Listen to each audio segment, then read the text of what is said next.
तो पिछले एपिसोड में टैन्यू ने बहुत ही बुरे तरीके से जख्मी होने का बहाना बनाया था, जबकि उधर मेंगई रिंग को गार्ड करने के लिए रेडी हो गई थी। इसके बाद अगले सीन में हम देखते हैं कि यह मैच भी शुरू हो गया था और मेंगई भी अपने चैलेंजर का सामना करने के लिए पूरी तरह से रेडी हो गई थी। लेकिन तभी इसी बीच हम देखते हैं कि बीस्ट सोल डिवीजन का एक स्टूडेंट इसके ऊपर बहुत ज्यादा गुस्सा हो गया था और फिर वो मेंगई से कहने लगता है कि तुम तो एक बहुत बड़ी गद्दार हो, क्योंकि तुमने हमारे मास्टर के साथ में गद्दारी किया। इसीलिए आज इस बात का मैं तुमसे बदला लेने वाला हूँ और मैं तुम्हें बताऊंगा कि हमारे मास्टर को धोखा देने का अंजाम क्या होता है। अब इतनी बात कहने के बाद वो तुरंत ही मेंगई का सामना करने के लिए आ जाता है, जहाँ पर हम देखते हैं कि वो मेंगई के ऊपर बहुत ही ज्यादा गुस्सा हो गया था। लेकिन तभी इसी बीच हमें पता चलता है कि इसका नाम चेंग है और इसके कुछ साथी उससे कहने लगते हैं कि तुम मेंगई को जान से मार देना, क्योंकि उसने हमारे डिवीजन के साथ में गद्दारी किया है और इसीलिए इस बात का सजा उसे जरूर मिलना चाहिए। लेकिन हम देखते हैं कि मेंगई इनमें से किसी के बातों के ऊपर ध्यान नहीं दे रही थी, जबकि वहीं दूसरी तरफ चेंग मेंगई का मजाक उड़ाना शुरू कर देता है और फिर वो अपने बाकी साथियों से कहता है कि तुम इसके बारे में चिंता मत करो, क्योंकि मेंगई को मारना तो मेरे लिए बहुत ही ज्यादा आसान है और वो मेरा यहाँ पर कुछ भी नहीं कर पाएगी। अब इतनी बात कहने के बाद वो अपने पावरफुल तलवार को बाहर निकाल लेता है और फिर इसके पावर का यूज करते हुए मेंगई के ऊपर अटैक करने के लिए भी चला जाता है। लेकिन हम देखते हैं कि मेंगई भी इसका सामना करने के लिए पूरी तरह से रेडी हो गई थी और इसके बाद वो अपने किसी पावर का यूज करके अपने सामने एक शील्ड क्रिएट कर देती है, जिसके वजह से हम देखते हैं कि चेंग अब इसका कुछ भी नहीं कर पाया था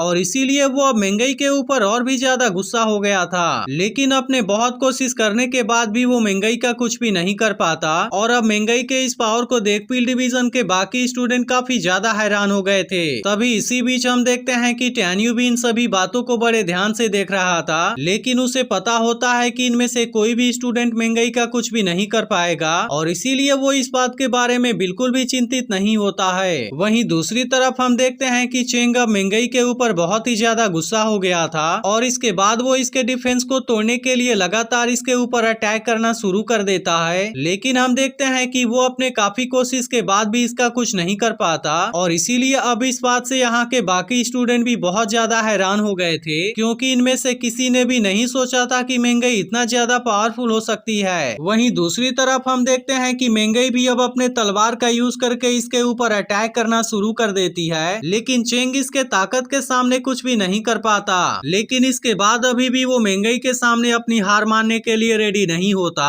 और फिर वो मेंगई से कहने लगता है कि चाहे तुम्हारा डिफेंस कितना भी ज्यादा पावरफुल क्यों ना हो, लेकिन आज तुम्हें मेरे हाथों मरने से कोई भी नहीं बचा पाएगा। और अब इतनी बात कहने के बाद वो उसके ऊपर अटैक करने के लिए भी चला जाता है। लेकिन हम देखते हैं कि मेंगई इस बार भी इसका सामना करने के लिए पूरी तरह से रेडी हो गई थी और इसीलिए उसने अपने किसी पावर का यूज करके इसके अटैक को बहुत ही आसानी से रोक दिया था, जिसके वजह से चेंग इस बार भी इसका कुछ नहीं कर पाता और इस बात से वह खुद भी बहुत ही ज्यादा हैरान हो जाता है। लेकिन तभी इसी बीच मेंगई अपने इसी पावर का यूज करके उसके ऊपर अटैक भी कर देती है, जिसके वजह से चेंग अब इसके पावर के सामने कुछ भी नहीं कर पाता और फिर इसके केवल कुछ ही सेकंड के बाद उसकी बॉडी डिस्ट्रॉय भी हो जाती है। लेकिन अब इसके इस पावर को देख खुद वोंग भी पूरी तरह से हैरान हो गया था, क्योंकि उसने भी आज तक ऐसा पावर कभी भी नहीं देखा था और इसीलिए वो हैरान होता है कि मेंगई के पास में ऐसी पावर कहां से आ गई। लेकिन इसी के साथ अब इस बात से मास्टर तेनताई भी काफी हैरान हो गए थे और फिर वो कहते हैं कि इस लड़की ने तो बॉडी प्रोटेक्शन लाइट कर्टेन का यूज करके ना केवल अटैक को रोका, बल्कि उसने सेम लेवल वाला काउंटर अटैक यूज करके अपने दुश्मन को भी मार दिया। इसीलिए अब इस बात से उनकी हैरानी और भी ज्यादा बढ़ गई थी और फिर वो कहते हैं कि इस कुंग फू स्टाइल का ओरिजिन तो बहुत ही ग्रेट है। वहीं दूसरी तरफ हम देखते हैं कि टैन्यू भी इन सभी बातों को बड़े ध्यान से देख रहा था और इसके बाद वो कहता है ऐसा लगता है कि मेंगई ने निर्वाणा बाइबिल के पहले वॉल्यूम को बहुत पहले ही ले लिया है, जिसके वजह से उसकी छोटी सक्सेस बड़ी सक्सेस में बदल गई है। और फिर वो कहता है कि अगर मेंगई ने इन तीनों रिल्म को परफेक्शन लेवल तक कल्टीवेट कर लिया, क्योंकि निर्वाणा सेक्रेट कर्टेन का यूज करके अपने सेम लेवल के ओपोनेंट को मारना आसान नहीं है। लेकिन तभी इसी बीच हम देखते हैं कि बीस्ट सोल डिवीजन की एक और स्टूडेंट मेंगई के ऊपर बहुत ही ज्यादा गुस्सा हो गई थी और फिर वह भी मेंगई से कहने लगती है कि तुम तो हमारे डिवीजन की एक बड़ी गद्दार हो और इसके बाद वो इसे जान से मारने के लिए इसके ऊपर अटैक करने भी आ जाती है। लेकिन हम देखते हैं कि मेंगई ने बहुत ही आसानी से इस इसके अटैक से खुद को बचा लिया था, जिसके वजह से वो लड़की इसका कुछ भी नहीं कर पाती।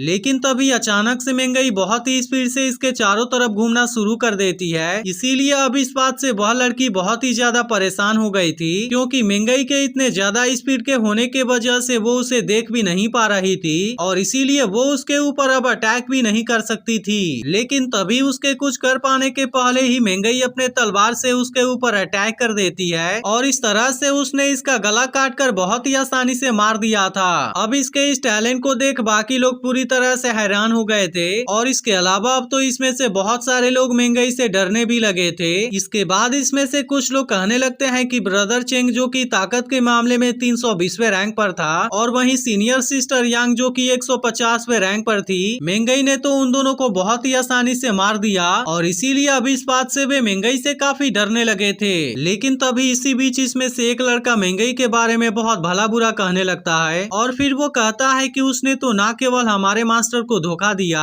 बल्कि इसके अलावा उसने अपने साथ वाले बहुत से स्टूडेंट को मार भी दिया। लेकिन तभी इसी बीच हम देखते हैं कि टैन्यू भी इसके बातों को बड़े ध्यान से सुन रहा था, लेकिन वो मेंगई के इंसल्ट को सुनकर बहुत ही ज्यादा गुस्सा हो गया था। इसीलिए वो तुरंत ही उस लड़के के गर्दन को पकड़कर उसे हवा में लटका देता है और इसके बाद वो उस लड़के से कहता है कि तुम मेरे बात को जरा ध्यान से सुनो, क्योंकि मेंगई अब हमारे पील डिवीजन की स्टूडेंट है, लेकिन इसके बाद भी सबके सामने उसे इंसल्ट करने की तुम्हारी हिम्मत कैसे हो गई। लेकिन तभी इसी बीच हम देखते हैं कि वुहोंग ने भी टैन्यू को ऐसा करते हुए देख लिया था और फिर वो उसे कहता है कि तुम मेरे स्टूडेंट को छोड़ दो। लेकिन इसी के साथ हम देखते हैं कि वुहोंग के इस बात को सुनकर मास्टर तेनताई परेशान हो गए थे, क्योंकि इनको पता था कि वुहोंग ने इस बार भी इसमें गलती कर दिया है। इसके बाद हम देखते हैं कि टैन्यू इसके इस बात को सुनकर मुस्कुराता है, लेकिन वो उसके स्टूडेंट को इतने आसानी से भी नहीं जाने दे सकता था और इसीलिए वो उसे किक मार कर वहीं पर मार देता है। अब इस बात के वजह से बीस्ट सोल डिवीजन के बाकी स्टूडेंट की हालत पूरी तरह से खराब हो गई थी और इसीलिए इसमें से कोई भी इसके बारे में कुछ बात करने की हिम्मत नहीं कर पाता।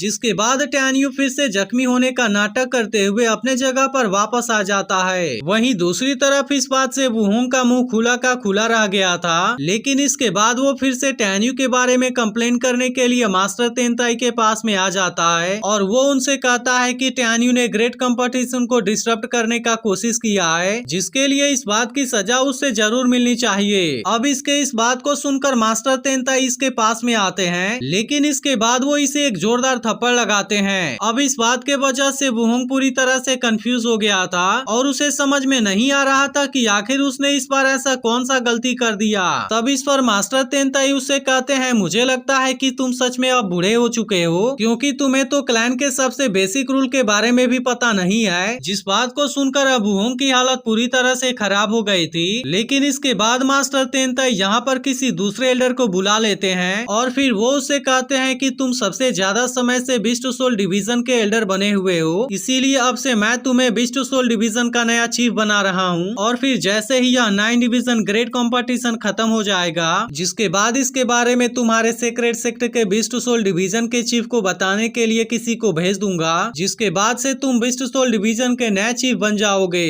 अब इनके इस बात को सुनकर वह एल्डर इसके लिए थैंक यू कहता है, जबकि इधर मिस पिंग भी इस बात से काफी खुश नजर आ रही होती है। इसके बाद मास्टर तेनताई उस एल्डर से खड़ा हो जाने के लिए कहते हैं और फिर वो उस एल्डर से कहते हैं कि तुम इसके बारे में वुहोंग से बताओ, ताकि उससे पता चले कि उसने कौन सी गलती की है। तब इस पर वो एल्डर कहता है कि क्लैन के रूल के अनुसार अगर कोई स्टूडेंट किसी दूसरे डिवीजन के स्टूडेंट को सबके सामने ह्यूमिलेट करने की कोशिश करता है और अगर इसके पीछे कोई खास वजह नहीं है तो दूसरे साइड का स्टूडेंट उसे मार सकता है। लेकिन वुहोंग इसके पहले एक बार और गलती कर चुका था, जिसके दौरान आपने वुहोंग से कहा था कि अगर इसके बाद और फिर कोई गलती हो गई तब उसके बाद होने वाले अंजाम के लिए वो खुद ही जिम्मेदार होगा। इसके बाद मास्टर तेनताई वुहोंग से बताते हैं कि अब से तुम inner sect beast soul division के 3rd एल्डर हो, लेकिन अगर इसके बाद तुमने फिर से क्लैन को रूल को तोड़ने की कोशिश की तब उसके बाद जो तुम्हारे साथ में होगा उससे तुम्हें कोई भी नहीं बचा पाएगा। अब मास्टर तेनताई के इस काइंडनेस के लिए वुहोंग इनको थैंक यू कहता है और इसी के साथ वो इनके सामने एक्सेप्ट करता है कि मैं गलत हूँ। इसके बाद मास्टर तेनताई वुहोंग को खड़ा हो जाने के लिए कहते हैं, जबकि एल्डर यहाँ से चला जाता है। लेकिन इसके बाद मास्टर तेनताई यहाँ पर सभी को वार्निंग देते हैं और फिर वो इन सभी से कहते हैं कि अब कोई भी यहाँ पर किसी तरह की परेशानी खड़ा नहीं करेगा, नहीं तो उसके बाद उसे मरने से कोई भी नहीं बचा पाएगा।